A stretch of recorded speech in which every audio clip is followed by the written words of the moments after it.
નીચાની શરૂઆત આજે નિફ્ટીની દિગ્ગજ બેંક એચડીએફસી બેંકથી શરૂઆત કરશું. જેફરીઝ તરફથી એક પોઝિટિવ રિપોર્ટ અહીં આપણી સમક્ષ આવતો જોવા મળ્યો છે. તેમને ટાર્ગેટ 2380 પ્રતિ શેર કર્યા છે. તેમનું માનવું છે કે એશઓ FY26માં કન્ઝમ્પશન અને ક્રેડિટ ડિમાન્ડ્સનો એક ટેકો જે છે તે કંપનીને મળવાની તેઓ અપેક્ષા રાખી રહ્યા છે. એટલું જ નહીં, કંપનીને FY26-27 માટે પણ તેઓ લોન ગ્રોથ ગાઇડન્સ જે છે તે ઇનલાઇન રહેવાની પણ તેઓ અપેક્ષા રાખી રહ્યા છે. અને ખાસ કરીને FY26માં નજીકના ગાળામાં NIMમાં પણ સુધારો આવી શકે છે. ત્યારબાદ બીજું કાઉન્ટર છે એચડીએફસી બેંક ગ્રુપનું જ. ખાસ કરીને એચડીએફસી એએમસી પર આપણને જેપી મોર્ગનનો રિપોર્ટ આવતો જોવા મળ્યો છે. અહીંયા તેમને રેટિંગ ડાઉનગ્રેડથી ન્યુટ્રલ કર્યા છે. ટાર્ગેટ તેમને ₹5000 પ્રતિ શેર કર્યા છે. તેમનું માનવું છે કે છેલ્લા 3 મહિનામાં શેર્સમાં 33% ગ્રોથ જોવા મળ્યો છે. ખાસ કરીને આ વર્ષે ઇક્વિટી ઇન્ફ્લો એક મજબૂત બન્યો છે, જેનો ખાસ ટેકો જે છે તે નીચા ફુગાવાને કારણે અને સ્થિર જીડીપી ગ્રોથને કારણે મળતો જોવા મળ્યો છે.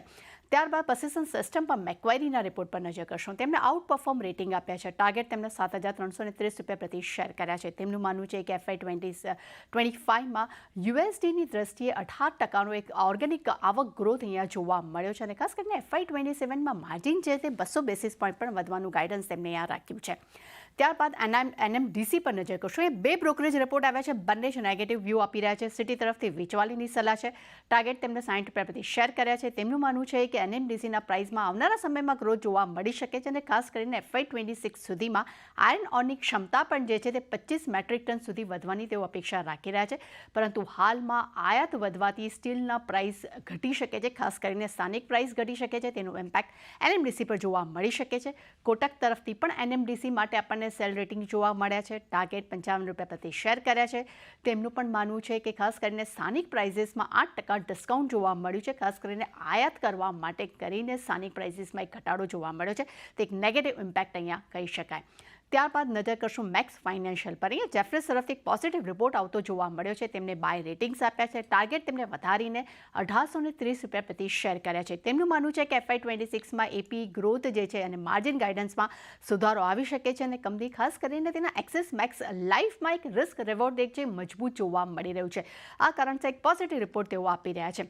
ત્યારબાદ નજર કરશું ઇન્ટર ગ્લોબ એવિએશન પર, એટલે કે ઇન્ડિગો પર. જેફરીઝનો પોઝિટિવ રિપોર્ટ જોવા મળી રહ્યો છે. તેમને ટાર્ગેટ ₹6300 પ્રતિ શેર કર્યા છે.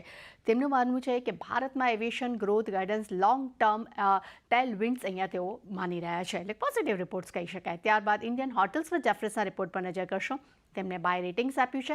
ટાર્ગેટ ₹980 પ્રતિ શેર કર્યા છે. તેમનું માનવું છે કે હોસ્પિટાલિટી ક્ષેત્રમાં ખાસ કરીને માંગમાં મજબૂતી જોવા મળી રહી છે. કંપનીના રેવન્યુ ડાયવર્ફિકેશન પર પણ મેનેજમેન્ટનું ખાસ ફોકસ છે. અને FY30 સુધી પોર્ટફોલિયો બમણો કરવાનું પણ તેઓ અહીંયા ટાર્ગેટ તેઓ એટલે કે લક્ષ્ય તેઓ આપી રહ્યા છે.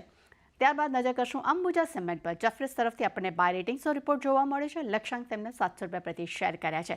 તેમનું માનવું છે કે FY28 સુધીમાં 140 MTPA ક્ષમતા હાંસલ કરવાની મેનેજમેન્ટને એક વિશ્વાસ છે. અને ખાસ કરીને FY26માં ઇન્ડસ્ટ્રી ડિમાન્ડ જે છે તે 7 થી 8% તેની રિકવરીની પણ તેઓ અપેક્ષા રાખી રહ્યા છે.